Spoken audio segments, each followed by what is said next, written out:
Welcome back to Big Movie Mouth Off, the podcast where three Salt Lake City-based critics fret about film. I'm Jeff Counts. I'm Brooks Bird. And I'm Adam McDonald. It is now, as we record, getting very, very close to the end of 2024. And I do want our listeners to know that we will do our top five of the year first thing in January.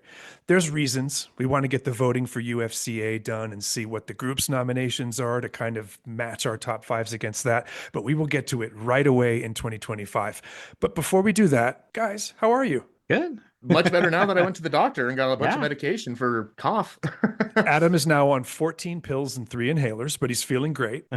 Not to mention the steady drip of antibiotics. You can see the IV behind me. No, you can't. And as Brooks said, he's almost caught up to him. So he's halfway there. Well, the part that people may not know about the three of us and people who do what we do as our side hustles, being film reviewers, is that this is the time as of hobbyists, year, hobbyists, thank you. This is the time of year when we're trying to catch up on all the things we missed from earlier in the year so that we can vote. I don't know about you guys, but I've probably in the last month watched 50 movies. Like, it's a lot. You're so lucky. It gets to a point where like you're just like, can it be over, please? I need a break. I need to go watch something for fun, not because I have to. Yeah. It's the fun part that gets skipped on at the end of the year. It's still fun for the voting, but right. And you still see some really good stuff, and I loved it, but it's like I'd rather have some dessert than being forced to eat my vegetables, which we know we kind of have to do right now. Well, this show is a perfect example of what I'm talking about. Two films that we might not have talked about if we weren't in award season. And I'm talking, of course, about Robert Eggers' new film, Nosferatu, his remake of the 1922 German expressionist classic, and Luca Guadagnino's Queer, based on the William S. Burroughs novel. I think from the 50s, right? I'm not sure. It's a novella. It's not a novel. It started in the 50s, but he never finished it and kind of kept on working on it until he died. Got it. So before Adam takes us through the story of this film, let's listen to some of the trailer.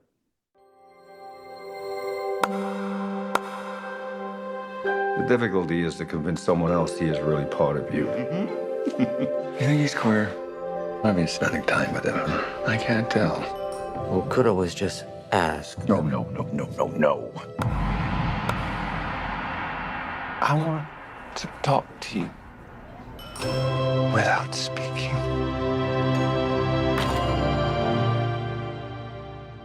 Okay, Adam, what is this one about? It's a bit of a trip. We'll just say that to start it out. So this stars Daniel Craig as William Lee, which is kind of semi-autobiographical for William S. Burroughs.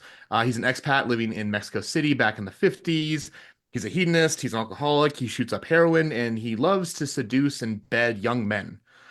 So one day he runs into Eugene Allerton, who's played by Drew Starkey, kind of pursues him, doesn't really get it back. Finally, they work out, and essentially Daniel Craig, as William Lee, says, hey, I'll be your sugar daddy if you come on an adventure with me to go into the rainforest to find a plant that the FBI or CIA is using to develop telepathy. And that is literally as bonkers as this movie is. Now, that's the overarching story, but there are little moments in between, of course. But if you think it sounds weird, it is. When I hear you say that, I think of the two artistic people that are involved in this. I think of William S. Burroughs and I think of Luca Guadagnino. And to me, it sounds a lot more like William S. Burroughs than it does Luca. Yes. But Luca really was up to this, wasn't he? I mean, he was able to depict this crazy, as you said, trippy story with a lot of style, in my opinion. Brooks, you saw it The Last of Us. So what did you think of it? I mean, it's a it's a very interesting movie. Probably wouldn't make my top five, but that's just me. Craig does a great job, and Luca has so many weird touches that he does through the movies, and he just keeps you kind of off kilter. Like, you're kind of not sure whether some things are happening or not, and you never know where it's going. I wonder, Brooks, if like me, you were taken by the fact that it seems like he's not even trying to hide that he's using models for a lot of the cityscapes. And I wonder if that's part of the trippiness that he's trying to get across.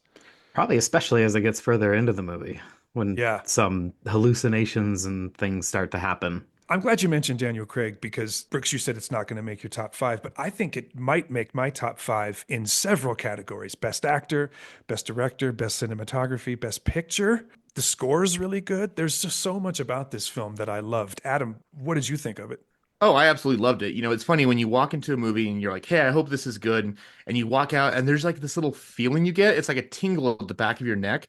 and you're just like, wow, that was just pitch perfect and worked for me. Not saying this is a perfect film because it's not. There's some tonal issues that I have some problems with, but yeah, it's definitely messed up my top five, and it keeps on changing. Obviously, as we're cramming all these movies for finals week, but it was nothing like I could expect. Like the trailers kind of give you a hint about what it is, but it really isn't. It kind of very much reminds me of kind of Hunter S. Thompson, David Lynch type kind of thing, Right. especially as the end. It really, really reminded me of a queer slash gay kind of version of Poor Things. The cinematography and the way the backdrops were, like you said, with The color hey, we're palette very too. Yeah. color palette, the very obvious, like, hey, this is a fake set kind of thing. Right. But yeah, I mean, I walked out absolutely loving it. I couldn't give it higher praise. And it's honestly my number two film of the year, which I didn't think was possible. You still Number didn't take out two. still ain't Wow. taking out Wild Robot. I'm still ride or die for that. But It's funny that you talk about your top five moving around a lot. It has for me too, because after I saw Queer, it was number one for me. it was, And yeah. and now it's like four or somewhere in there because you see movies and you rethink the ones you've seen before. It's just the way it happens. But we talked about Lucas Challengers much earlier in the year, and that's certainly a movie that's going to get some buzz during this awards season as well. One of the things that I think you guys will remember me disliking about Challengers was the last few minutes. I Yes. felt I like, haven't seen it. oh, really, Brooks? Wow, I think you I've been need to. waiting to get that in there. I Well, really it think you counts. need to. Yeah. You and I have the same thought. Like we wanted to Yeah. end about 30 seconds before it did. Exactly. So, with that in mind, Adam, and I'm curious what Brooks thinks, even though he hasn't seen Challengers, I said to you when we texted about this movie afterwards that, oh, Luca can get an ending right. I feel like the ending of Queer is note perfect. It is a perfect cap to the story, which to me is about loneliness. I just thought the ending was beautiful. Oh, 100%. It also reminded me very much of the ending of All of Us Strangers. You Yeah. kind of had the same sort of feel of that, and then it went off weird again. David Lynch's actually it went off very similar to All of Us Strangers, but no, it ended exactly how it should have been. I mean, if we're going to be honest, there really aren't any good people in this movie. I mean, there's people you can kind of root for, you can be empathetic for, but they're not there to be like, oh, like I would like to be friends with this person because you really wouldn't. They both take no. advantage of each other. They're both very damaged people. I mean, we have a heroin addict who gets dysentery, and then we've got his little boy toy who kind of is showing him affection, kind of isn't. Is he there like stringing him along? But it ends exactly how it should have. Let's be straight up here. It's not a happy ending. It's a No. kind of more No. ambiguous ending. But if they had like, hey, we're gonna ride off on the sunset on donkeys holding hands and drinking absinthe, you wouldn't have believed it. It's a So lonely ending, which I think is yes. perfect for the story. Brooks, even though you haven't seen Challengers, did you believe in the ending of Queer? Yeah, it made total sense. Anyone who doesn't get it just wasn't paying attention Right. and probably just wanted it to be over. Well, Brooks, what'd you think of Craig's performance? I know you mentioned that that was one of the things you liked about the film. He surprised me. What about you? Oh, same. Yeah, I mean, he's just kind of going from one extreme to the other, but he just looks like a disaster at all times. I don't know, something about that just made it kind of endearing in a way because it's just not who you see Daniel Craig being. He's James Bond or the Knives Out dude. Yeah, I think the disaster part of this that you're talking about is just the way that he's treating himself throughout this movie. That There's too, yeah. so Yeah. much smoking and so much drinking, and He's there's some. sweaty and his hair's always a Oh, yeah. mess. If you took a Very shot sweaty. every time someone smoked in this movie, you would be Oh. dead in the first 5 minutes. Yeah, Yeah. you couldn't do it. You would Yeah, not. it was be able to keep sponsored by up. Marlboro. So It's a lot of smoking. It's a lot of drinking. There's some drug use that is depicted pretty graphically. There's also some pretty explicit sexual content in this movie. Not as bad as some of the reviews say, honestly. No. And certainly not as much as some of the reviews say, but it's certainly a rated R film.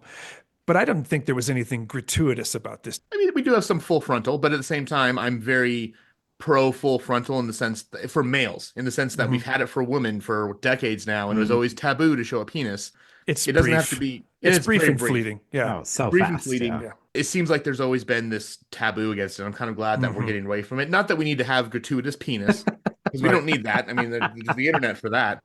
Also, gratuitous penis is coming to Warped Tour next year. But no, I think it's fine that you can allow male nudity if it moves the story forward. Yeah. And the title queer isn't just about the fact that they're maybe gay, this and that. It's about they're queer people. Yeah. in the sense that they're weird and different. But no, I Mm. didn't feel the sex was gratuitous. I felt that it made sense for the scenes because there's only what, like 3 scenes? Maybe 3, and I they're not that think, long. yeah. That Poor has something Things to is do. more explicit than this. Poor Things is much more explicit, I yes. think there And are 5 movies this award season that are more explicit than you this. were They talking just, about that. You're like, Yeah. I'm like, what are you watching? Like, And are I you was like, I watching think X? I'm watching the wrong movies. well, they just happen to be hetero sex scenes, right? So it's not Mm, probably going to get the same kind of press that this one does. true. But I thought everything they did with the sex scenes, with the drug use, all of that stuff I thought served the story and was calibrated in a really smart way by Luca. I'm curious what you guys thought of the trip scene. We've seen a lot of trip scenes in film. It's done a lot. Directors love to play with drug trips. I thought it was pretty stylish and beautifully shot, actually. It didn't bother me the way some of those scenes do. They can be very extravagantly self aware. I mean, it starts out with a bang, so to Yeah, speak. just a bit. But I think what I liked most about it is that it felt more natural than Yeah. usual, where Yeah. they're just kind of like laying around and asking if they're feeling anything. And they're like, nope. And then all of a sudden things take a turn and get really weird. And Yeah. it's just it just evolves the way that it should. One of the smart things he did, Adam, I think, was as the 2 main characters are having their trip, there's 2 other characters with them. And we get to see them watch it happen a little bit. And I think for an audience, that's a great anchor point so that reality at least intrudes into this crazy visual once in a while. What's really funny is I've had friends who may or may not have indulged in hallucinogenic properties, and I had to babysit. So, from my point of view, I've lived through that. So, it was very much like, okay, are they fine? Do they need some water? Are they good? Okay, I think they're fine. I've been there. So, But it you was, related more to the watchers, which I think is yes. interesting that Luca gave us both perspectives. And at the same time, it almost felt like the watchers were also under the influence, but they're Oh, like, for sure. oh, we've done A this a little dozen bit, yeah. times. They were more So experienced. you go to a party or a bar and you have your friends who never drink, and all of a sudden 2 shots in, they're out of it. And you're there like, oh God, okay, come on, let's babysit. Okay, quit crying. He doesn't hate you, I promise. She's not gonna leave you. You're good. And that's what the scene felt like to me, was just, hey, they're on the thing, let them go. You're the right camp counselor to have at a party, Adam. That's really clear to me right now. Please no. I know. I've been a counselor way too much. I don't think you need to worry about any of us at these ages. No, definitely not. No. I could talk about this movie for the entire show, but we do need to get moving so that we can talk about Nosferatu. So let's go to scores. I'm going to start. I'm going to set the tone. I think it's obvious that I love this movie. I'm going to have it prominently placed on my nomination sheet at the end of the year. To me, Luca's Queer is a 4-star movie. It's not perfect, as you said, Adam. It has flaws, but I think those flaws have to do with the ambition, not to do with any incompetence on the part of Luca or anybody involved with it. So 4 stars for me. Brooks, where are you? Probably 3 for me. I mean, it's one of those movies where it's like you really appreciate the artistry that the director was able to pull off, and like you said, his ambition. But then I think, did I enjoy it? Yeah, mostly. Would I ever watch it again? Absolutely not. Just because it's not one of those kinds of movies. It's Where maybe you're not. like you're just sitting around going, "Oh, let's pull this out and throw it in the player for a spin." So, I mean, like the performances are great, the direction is great, the score was awesome. I mean, it's Trent Reznor and Atticus Ross. So, what else do you expect? Yeah. Who also apparently are going to be doing a new album, by the way. Oh. So, we got that coming too. And of course, we keep talking about Challengers. They did that score as well. Yeah. So they're kind of Luca's team right now. 3 stars for you, Brooks. Correct. Okay, Adam. Well, see, and I have a reason to put it on now because I have a crush on Drew Starkey, who plays his love interest. So, and before we forget, I do want to mention Jason Schwartzman as Joe, Yes. his friend. I was going to bring him up Turns in too. Just a fantastic performance. I don't know if he'll be up for supporting for me, but he's magnificent. And I didn't know it was him. I know, Thank me you. neither. I until saw his name in the credits, and then I was like, wait a minute. And then his voice dawned on me because, man. Thank you both for bringing that up because he absolutely steals every scene he's in. But yeah, so I'm at 4 stars with you, Counts. Is it perfect? No. Is it worthy of 4 stars? Yes. I do think tonally when it jumps to the third act, when they go to the Amazon, Mm.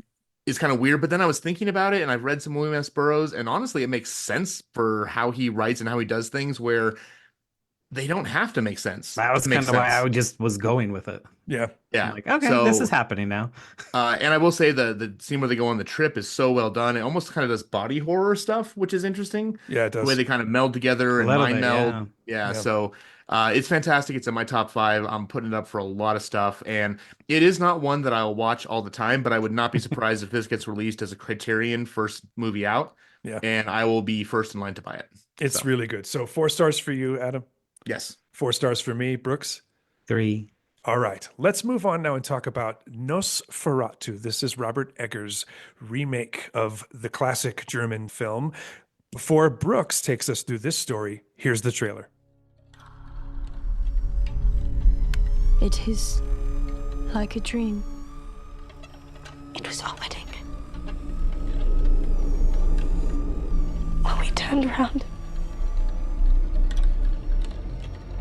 everyone was dead. The stench of their bodies was horrible. Standing before me was death. But I'd never been so happy. Brooks, I feel like this is your kind of movie. You're the perfect guy to take us through it. What, a horror movie? Me? Come on. No. A vampire horror movie? Never. So, I mean, it's basically the same Nosferatu we all know and love. If you haven't seen it, shame on you. You should have by now, or, I mean, I know you can't see every movie, but anyway, We can. Try. we try. And Try harder. so it's the 1800s Germany. There's Ellen, played by Lily Rose Depp, is being haunted by a mysterious figure, and Nicholas Holt plays Thomas, her husband, and she's just being mysteriously drawn through nightmares and knows something bad is going to come, and they all take off to Transylvania, where they meet Count Orlok, and horror unfolds. If you don't know who Robert Eggers is, he's a director that the three of us like quite a bit. He did The Witch, which people really loved. It's so good. He did The Lighthouse, which is a So wild good. experience, but so good. He did a movie that I'm not even sure the two of you saw, but I saw and loved, starring a different Skarsgård called The Northman. I thought that was Oh, I really saw it. great. I saw It that, was yeah. really good. It's great, right? So Robert Eggers is a director we all like very much. So when I heard that he was taking over this classic property and making a new version of it, I was personally thrilled. Brooks, what did you think of the result? Oh, it's fantastic. I mean, from start to finish, I don't care. I know some people don't really love Willem Dafoe's performance, but I kind of feel like for the character, it is what it is, and he was just there to do that. And so I let it go. But Lily Rose Depp's never been better. Nicholas Hoult, always good. And then you've got Bill Skarsgård, who you would never know it was him.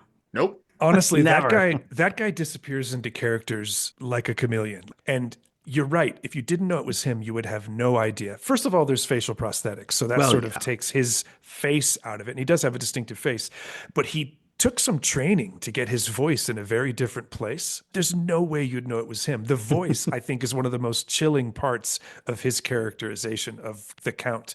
And I got to be honest, Brooks, you mentioned that some people didn't like Willem Dafoe. There are two some peoples on this podcast with you. That's why I said it. I told you guys that I thought this was one half of a great movie and one half of an okay movie. The first half, the first hour is all-time great. I couldn't believe how amazing it was. It looks unbelievable. The cinematography is off the charts gorgeous. No one sets a scene better than Eggers, especially when he's dealing with darkness.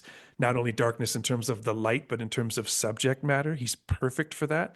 But I thought the second hour was lame-er. It wasn't lame. It was lame-er, totally because of Willem Dafoe. He nearly ruins this movie. Adam, what did you think about him? He dragged me out of it. And I say this as a huge Willem Dafoe fan. He's Same. a great character Same. actor. He's done amazing work. You know, if he's in it, I'm interested. But with this one, he was so over the top as like the Van Helsing character that Really one note, too. very one note, very obvious in everything he was doing, and kind of came across as a weird, crazy person. I did like the little twist that they did at the end as far as some of the deception he had going on. Mhm. That was kind of fun, which you still saw coming, but it was interesting to watch it kind of work out. But I still loved it. I still had a great time with it. But Yeah, every time he was on screen, it was kind of like the crazy Willem Dafoe memes we see all the time. Like when he turns around with his eyes and mouth all big, like it kept on reminding me of that, and that He really did did kind of look like a shock me. meme the entire movie. He really did. I'm waiting for the memes. Come on, internet, let's get going. Maybe Uh, maybe I liked it so much because I love Mel Brooks as Van Helsing in his Dracula Dead and Loving It. I don't know. There's just something about Van Helsing being silly that just Well, I he's love it. certainly silly. I do think Willem Dafoe is silly, and I think he sometimes when Willem Dafoe's not at his best, it's he's playing Willem Dafoe, playing a character, right? And I thought that was what was happening in this one. But I don't want to get hung up on him because there's too much other really good stuff. In particular, Brooks, gosh, and I don't know how to talk about this because I don't want to ruin what happens at the very end because people should Mm. arrive at that themselves. But the scene at the climax of the story where things resolve, I don't know how else to say it, was breathtaking. Oh, The yeah. way it was shot, the way it was paced, the sound design, the special effects. It's a masterpiece 5 minute section. How did you think about the way the movie sort of rushed towards that moment and that moment itself? I think that may be why I kind of like the second half also, because the first half is, I mean, I love the first half, but it's such a more slow burn. It's very slow, very methodical in its pacing. And then it's probably about when Van Helsing shows up. And it turns into more of a mad dash. And I Yeah. think I kind of appreciated that. But then it also made sure to take the time at the end to just embrace what it was doing and give you the goods. Adam, you know the scene I'm talking about. oh yeah. So I love that because I kind of saw where it was going, and 'cause, again, you see so many movies and everything else, like you kind of start to like, oh, I see what they're doing. But it was still an amazing moment because it was like, oh, I wasn't expecting it to be this. I don't know how to say it without giving it away. Just moment of purity, I guess. Yeah. Yeah. Maybe Yeah. that's what we can move into as a It pure moment. it's a cleansing moment and it's Exactly. And grueling. it's grueling and it's hard to watch, but at the same Yeah. time, you're like, this couldn't have ended any more perfectly. Hmm. Like it's exactly how it should have gone there. And Brooks, to your point, the way it's like, hey, it kind of picks up steam towards the second half was if you go back and read the original Dracula novel, which this one obviously took influences from, the book doesn't pick up a lot of steam until you get to London and you find out what Dracula's plans really are. And even then there's some padding. So this kind of goes through the padding and takes you straight to the climax, which makes it all the better because it is a longer movie, Yeah. but it doesn't Yeah. feel that way. Like I didn't sit there looking at my watch being like, what's going on? Like it was worth every minute. Yeah. I forgot it was 132 minutes until I just looked over at my wiki page. Was it really? Wow. It moves quicker than that. The second half, I said second act, I meant the second half. It doesn't feel long to me. It just didn't feel as brilliant as the first half. And I still would not have wanted another director to get this honor, recreating this classic title. I'm so glad it was Eggers. Directors do fall in love with certain actors and they continue to work with them because of the collaborative energy they have. I Yeah. totally understand and respect that. And Defoe was perfect in The Lighthouse. Perfect. Mm. His weirdness, his quirks were perfect for that role. They just weren't for this one. There, I said I wasn't going to keep harping on it, but I went right back to it. But to me, this movie looks great, sounds great, feels great. It's just everything I wanted from this project, with the exception of the second half not being as good as the first. So let's talk a little bit more about Bill Skarsgård before we go. I was a little bit surprised by the costuming and just the general aesthetic of the Count, Brooks. I mean, how did you feel about the way he was portrayed physically? Well, I was more prepared for it because people have mentioned because it was screened so early for other people Right. about them taking the more actual living dead aspect of the character. And Right. so for me, it completely works. But again, it's might just be because I was prepared for it. So I knew what I was getting. I don't know. I think I liked it also because it's still the same character, but just a different look. Yeah, I thought it was interesting to choose to not focus on his face or, frankly, his teeth, but to focus on his hands as the most Hmm. expressive sort Mhm. of I mean, it's on element the of poster. danger in his character. Yeah, exactly. It's in the shadow, right, of the poster. Adam, how'd you feel about how they dressed up Bill for this? Well, I think what's great is they were very specific about saying like, hey, we're not doing the sexy vampire thing. Like Right. even Dracula back in the 30s with Bela Lugosi was still kind of sexy Dracula. They're Clean like, hey, cut. let's clean cut, kind of romantic. They're like, no, we're gonna do like this is a rotting corpse, and everything about it fully fit that. I mean, Yeah. he's a count, so he's wearing, you could tell what once were really royal nice clothes, but they're tattered and old and grimy, and like you feel like you He's can had them. almost, yeah, you can smell the death through the screen. You can. Uh, and that's what was so perfect about it, was because, yeah, this is a creature that's been alive for probably hundreds, if not thousands of years. It's tired, it's old, it just wants power and blood, and that seeps through every single second the creature's on screen. And a lot of that's due to the fact whether the way they represent him, his face or lack thereof sometimes, and just the wear and tiredness ekes out through the costumes. Yeah. To me, his character was completely delivered through the hands and the voice. I thought those were the two elements that Eggers 100%, decided to yes. lean into. And I think it was a stroke of genius in both cases. All right, let's score this one. Brooks, again, this is your thing. You get to go first. Well, I'm not gonna go full 4 stars because, like I said, the as much as we don't agree on which half is better than the other, the first half was almost a little too slow. Just, I think, in comparison to what happens in the last half. And also, what I would like to address is how he gets his blood is so Oh, much yeah. better. I love that he just sucks from the middle of someone's chest. Straight to the heart. You're Yes, right. That was exactly. It was gross, but in exactly the right way. The sound design of those moments is so gross. But I mean, It's just practically speaking, it makes so much sense. way more than just biting someone's neck. I mean, I Yeah, get it. All good they need call is the out. blood, but yeah, Yeah. that was another thing that they decided to do that I loved. But all said, I'll give it a good 3.5. I think that sounds fair. Very nice score. I'm also at 3.5, Brooks, but for exactly opposite reasons. I disagree with exactly how you feel about how the two halves of the movie line up with each other, but I totally agree that it's a 3.5 star experience. I loved it. Adam. It's interesting, Brooks, you brought up how the creature feeds and not on the neck, because the neck's kind of the more romantic Victorian Yes. style, like, going in for like a sexual type thing. I'm at a 3.5 as well.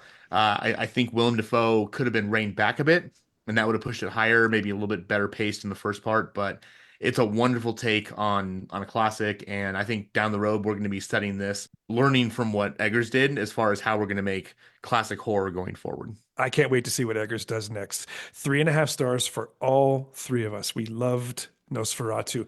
I didn't mention it at the beginning of the show, but our guilty pleasure this week is, of course, terrible vampire movies. We're going to talk about those after a short break. We'll be right back.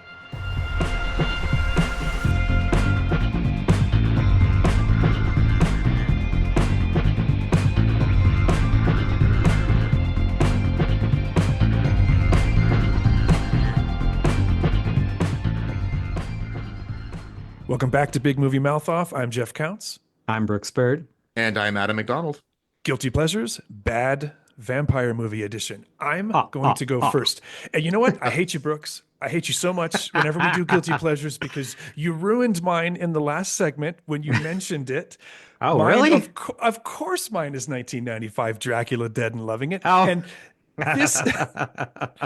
Well, I mean, Folks- that's probably the first thing most people would jump to. I almost would went there. hope Yeah. so. I did I too would for a hope so. second. It is the But then I'm like, I ultimate- love that movie. Me too. Leslie Nielsen is so great. Mel Brooks is great. The cast is fantastic. The jokes all land still, even the ones that are totally inappropriate for today. Hit her again.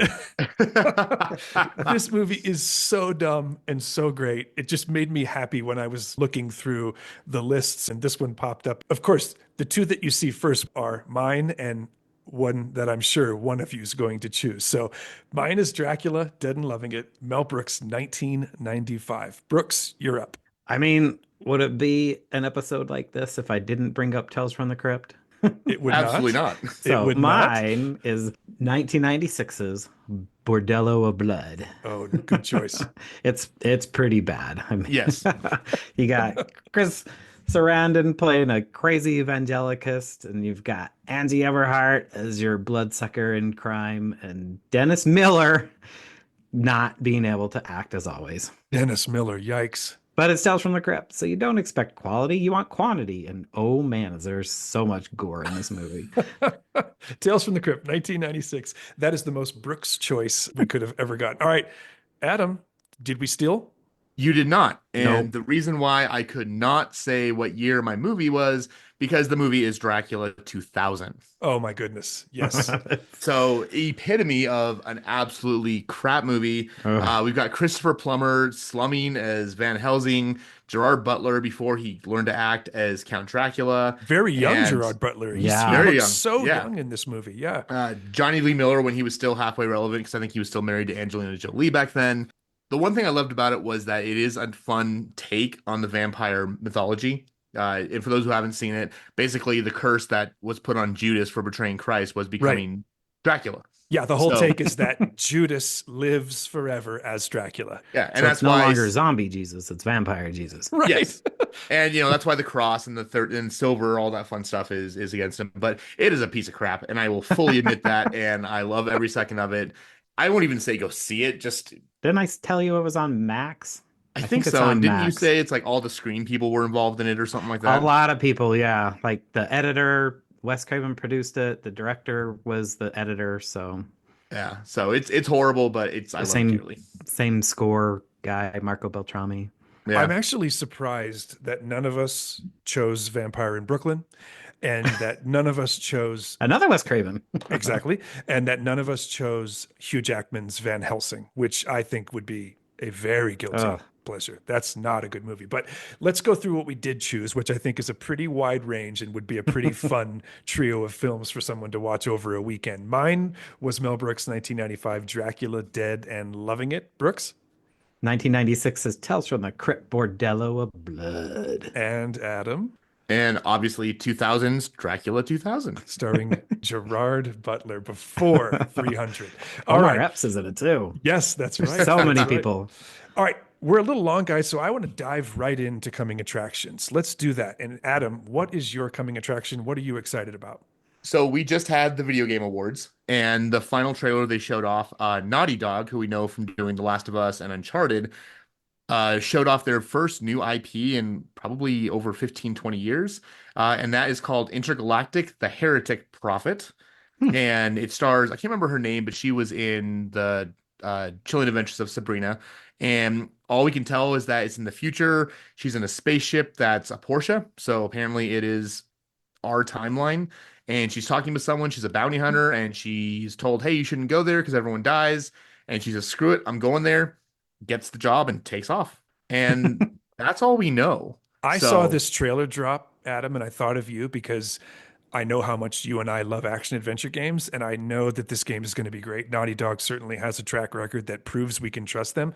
I don't think they chose a great title for this game. What a dumb name. Yeah, I mean, honestly, it may change. I don't know. I hope but so. Naughty Dog, they're at the top of their game. I mean, you put their label on it and you know it's going to be amazing. That trailer looked like a movie I want to see. It looked great. Yes.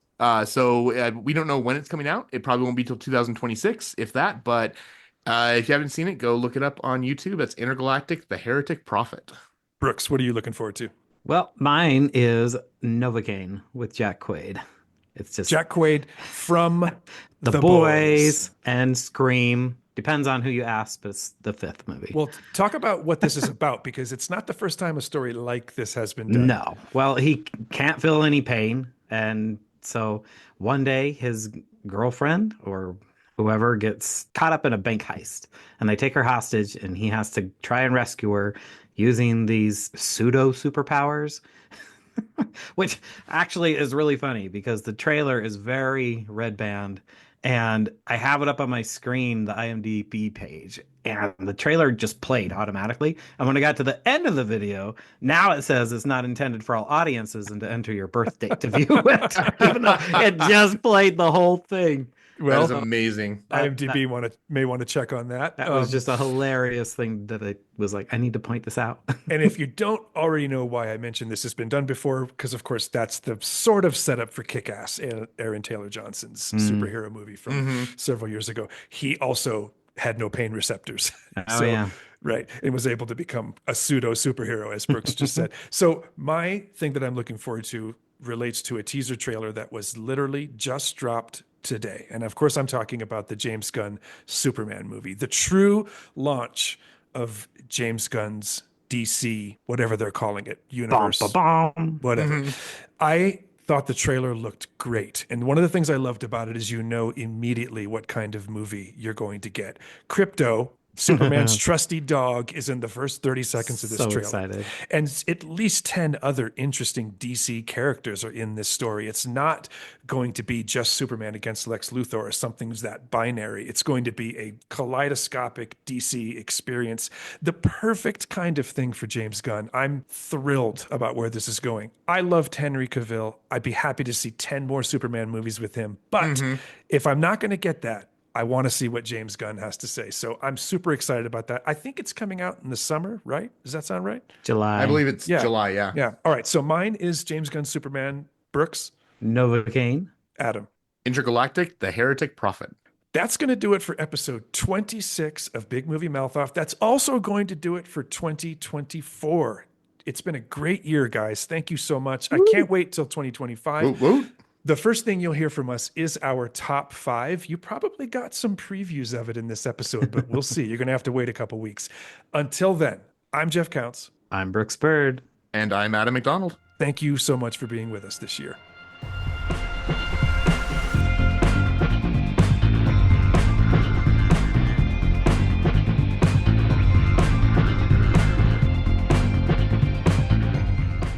Big Movie Mouth Off was produced and edited by me, Jeff Counts, and co-hosted by Adam McDonald and Brooks Bird. Our theme music is written by Brian Z. Richards, and this show is dedicated to the memory of our founders, Jeff Michael Weiss, and my partner in crime for over 5 years, the incomparable Jimmy Martin.